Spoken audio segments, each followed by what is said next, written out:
नई दिल्ली स्थित 17 अकबर रोड में देश के रक्षा मंत्री राजनाथ सिंह से आज भारतीय जनता पार्टी के दार्जिलिंग से सांसद राजू बिष्ट एवं भारतीय जनता पार्टी गठबंधन के 5 वरिष्ठ सदस्यों के एक प्रतिनिधि मंडल ने मुलाकात की, जिसमें गोरखा नेशनल लिबरेशन फ्रंट के अध्यक्ष मनघी सिंह, सीपीआरएम के अध्यक्ष आरबी राय, भारतीय जनता पार्टी जो दार्जिलिंग एवं कालिंपोंग जो हिल है उसके अध्यक्ष कल्याण देवान एवं साथ ही साथ दार्जिलिंग एवं खरसांग के विधायक नीरज जिम्बा एवं बीपी बाजपेयी भी मौजूद रहे।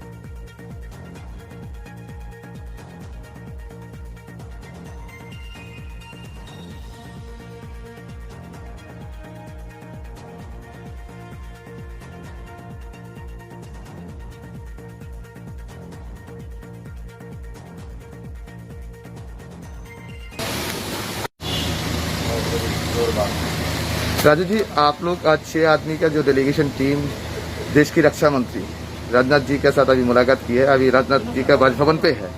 किस विषय लेकर बात हुई और किस विषय लेकर चर्चा आगे का दिन में बढ़ा रहा है आप लोग दार्जिलिंग लेकर? बहुत धन्यवाद मिलता। और जैसा आपने बताया, हम सब लोग अभी जो है भारत के रक्षा मंत्री श्री राजनाथ सिंह जी से मिलकर जस्ट बाहर निकले ही हैं और बहुत सारे विषय और मुद्दे उनके सामने हमने रखे हैं जो गोरखाओं के युवा और गोरखाओं से जुड़े हुए थे, हमारे समाज से जुड़े हुए थे और हमारे क्षेत्र के विकास से जुड़े हुए थे। वो सब विषय उनसे बहुत विस्तृत रूप से चर्चा हुई और हमारे साथ आरबी राय सर भी थे, तो आप स्वयं भी जो है उनके साथ लोकसभा में रहे हैं और मनघी सिंह जी हमारे दोनों विधायक और जिला अध्यक्ष हम सब लोग मिले।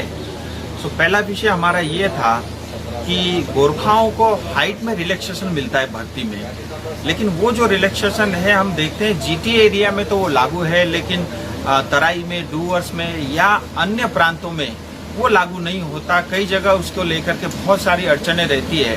तो हमने रक्षा मंत्री जी से निवेदन किया है उसके लिए एक क्लेरिफिकेशन इशू हो कि जो हाइट की रिलैक्सेशन है वो जीटीए क्षेत्र में न होकर के पूरे देश भर में भी वो लागू हो, ये एक विषय था।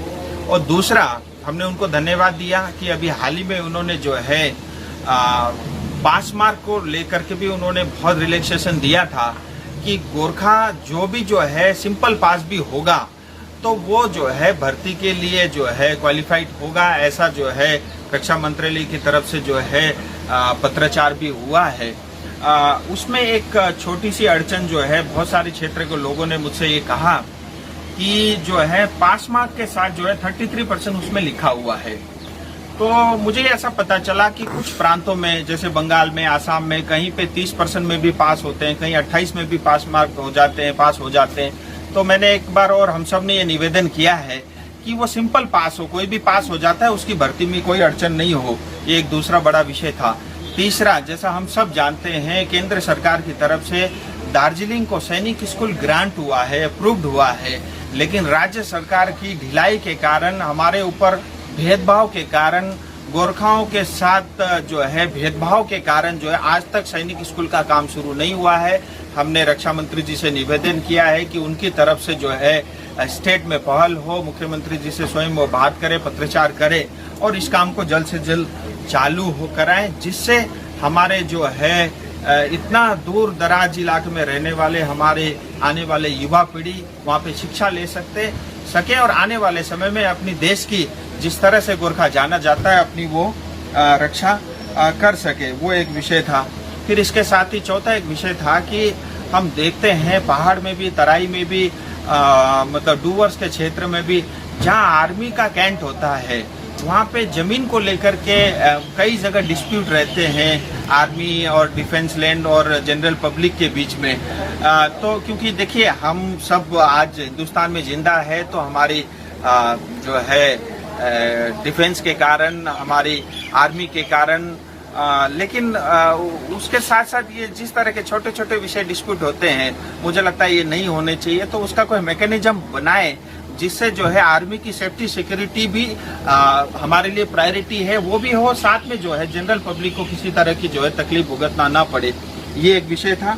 और लास्ट में एक बड़ा विषय ये था कि जलापहाड़ दार्जिलिंग में हम सब जानते हैं गोरखा रिक्रूटमेंट सेंटर है, और आए दिन कहीं कहीं से अफवाहें जो है बहुत सारे जो भाजपा विरोधी हैं, मैं ऐसा कह लूं, वो इस तरह की अफवाह फैलाते हैं कि जो है ये बंद हो जाएगा, शिफ्ट हो जाएगा। तो हमने उनसे निवेदन किया है कि इस तरह का कोई भी कार्रवाई न हो। उन्होंने भी हमसे कहा है कि ऐसी कोई योजना नहीं है, और साथ ही हमने उनसे ये भी निवेदन किया है कि गोरखाओं की जो भर्ती होती है वो दार्जिलिंग झालापाड़ से ज्यादा हो, क्योंकि एक मुश्त एक साथ जो अगर देश भर में कहीं गोरखा रहते हैं तो मुझे लगता है वो दार्जिलिंग पहाड़ है, अगर वहीं से भर्ती की एक्टिविटी ज्यादा होती है तो मुझे लगता है हमारे युवाओं को उसका बहुत बड़ा लाभ मिलेगा और वो देश की जो है सेवा कर सकेंगे।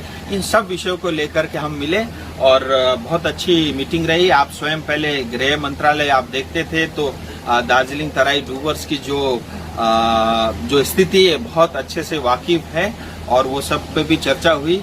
और हमारे आरबी राय सर ने भी जो है उनको अपनी जो डिमांड थी अच्छे से रखा है कि मैं अपनी मांग से 1 इंच पीछे नहीं हटूंगा। तो बहुत अच्छा फ्रूटफुल जो है विषय हम सब की तरफ से रहा।